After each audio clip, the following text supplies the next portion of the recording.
సర్వశక్తి కలిగినటువంటి మన ప్రియ ప్రభు, సర్వాధికారి అయినటువంటి మన ప్రియ ప్రభు, ప్రియ దేవుని బిడ్డలారా, దేవదూతల మీద, పరలోకములో, భూమి మీద, దురాత్మల మీద, దురాత్మల సమూహముల మీద, సాతాను మీద సర్వాధికారి అయినటువంటి జీవము గల దేవుని కుమారుడు యేసుక్రీస్తు నామమందు మీకందరికీ ప్రేమపూర్వకమైన వందనాలు తెలియజేస్తున్నా.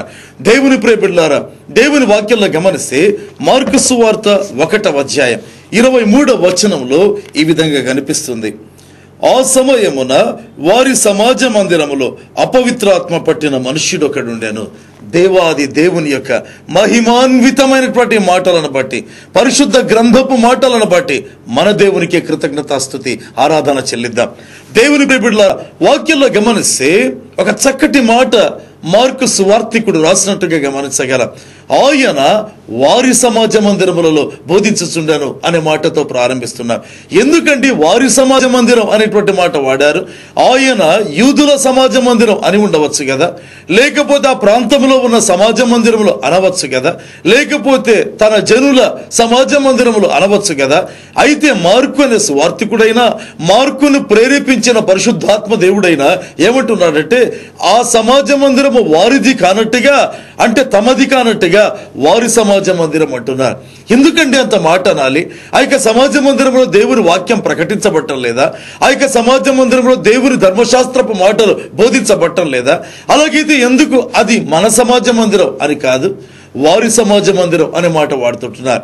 ప్రియ దేవుని బిడ్డలారా, అనేక సందర్భాల్లో మనం గమనిస్తే ఒక వ్యక్తి జీవితంలోనైనా, ఒక భక్తి మార్గంలోనైనా ఏదైనా మీరు గమనించినట్లయితే దానికి సంపూర్ణత అనేది ఎప్పుడు కలుగుతుంది, పరిపూర్ణత అనేది ఎప్పుడు కలుగుతుందంటే ఆ యొక్క భక్తిలోనైనా, ఆ యొక్క భక్తి మార్గంలోనైనా ప్రభువును, దేవుని కుమారుడు అయిన యేసుక్రీస్తు యొక్క ఘననామం ఉన్నట్లయితేనే. ఆ యొక్క సమాజ మందిరంలో వారు బోధిస్తూ ఉంటున్నారు. దేన్ని గురించి బోధిస్తున్నారు? మోషే రచించిన ధర్మశాస్త్రాన్ని గురించి బోధిస్తున్నారు. ఒకవేళ పాత నిబంధనకు చెందినటువంటి గ్రంథాలను గురించి వారు బోధిస్తుంటున్నారు. అయితే ఏ పాత నిబంధన అయితే యేసుకు ముంగుర్తుగా ఉందో, యేసును గురించి మర్మగర్భితంగా మాట్లాడిందో, ప్రభు అయిన యేసును గురించి ఒక సింబాలిక్ గా, ఒక సూచన ప్రాయంగా మాట్లాడటం అనేటువంటిది జరిగిందో, ప్రియ దేవుని బిడ్డలారా, చాలా ముఖ్యమైనటువంటి సంగతి ఏంటంటే ఆ యేసు అప్పటికే ఆ యొక్క ఇశ్రాయేలు దేశంలో సశరీరుడుగా ఉంటున్నాడు. ఆ ప్రభు అయినటువంటి యేసుక్రీస్తు అప్పటికే తన యొక్క మెస్సీయ పరిచర్య జరిగిస్తుంటున్నాడు. క్రీస్తు యొక్క పరిచర్య, అభిషిక్త పరిచర్య జరిగిస్తున్నాడు. కనుక వారి బోధలు ఆ యేసును చూపించాలి, కానీ ఆ యేసును చూపించకుండా ఉన్నట్లయితే ప్రియ దేవుని బిడ్డలారా, అది పరిపూర్ణత లేని భక్తి, అది పరిపూర్ణత లేని విశ్వాసం, అది సరి అయినటువంటి సంపూర్ణత కలిగినటువంటి మార్గం కాదు. ఏ భక్తిలోనైనా, ఏ విశ్వాసంలోనైనా, ఏ ఆధ్యాత్మిక ప్రక్రియలోనైనా యేసు క్రీస్తు యొక్క నామం సంపూర్ణమై, మహోన్నతమై, పాప క్షమాపణ నిమిత్తమై, రక్షణార్థమై ఉండాలి. దేవుని వాక్యంలో గమనిస్తే మార్కు సువార్త 1వ అధ్యాయం 23వ వచనంలో యేసు ప్రభు వారి సమాజ మందిరాల్లో బోధిస్తున్నాడు. అపవిత్రాత్మ పట్టిన ఒక వ్యక్తి అక్కడ ఉన్నట్లుగా దేవుని గ్రంథంలో చూస్తాం. ప్రియమైన వారలారా, యేసుక్రీస్తు ప్రభు బోధించేటువంటి ఆ యొక్క సమాజ మందిరంలో ఎప్పుడూ అదే సమాజ మందిరంలో బోధించేవాడు కాదు. యేసు ప్రభు ఇశ్రాయేలు దేశమంతా సంచరిస్తూ కొండలలో, అడవులలో, సముద్ర తీరాలలో, సమాజ మందిరములలో బోధిస్తుంటున్నాడు.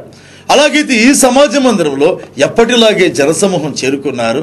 అందులో దయ్యం పట్టినటువంటి ఒక వ్యక్తి అక్కడ ఉండినట్లుగా మనం గమనించగలం. నాకు అనిపిస్తుంది, మరి ఇంతకాలంగా, ఇన్ని వారములుగా ప్రతి విశ్రాంతి దినంలో మరి దేవుని యొక్క నామ మహిమార్థమై శాస్త్రులు ఇలాంటి వారు బయలుదేరుతారు, ధర్మశాస్త్రోపదేశకులు బయలుదేరుతారు, ఆ యొక్క ధర్మశాస్త్రపు మాటలు బోధిస్తుంటారు. మాటల వరకు బోధ ఉంది, కానీ ప్రజలకు విడుదల లేదా? ఆ యొక్క అపవిత్రాత్మ పట్టిన వ్యక్తికి విడుదల లేదా? మరి యొక్క సునగోగులో లేకపోతే సమాజ మందిరంలో జరుగుతున్న పరిచర్య ఏంటి? ప్రియ దేవుడులారా, అనేక సందర్భాలలో గమనిస్తే పరిచర్యలలో ఒకవేళ వాక్యాన్ని ప్రకటించినట్లుగా కనిపిస్తారు, కానీ డెలివరెన్స్ మినిస్ట్రీ అనేటువంటిది ఉండదు, విడుదల పరిచర్య అనేటువంటిది ఉండదు.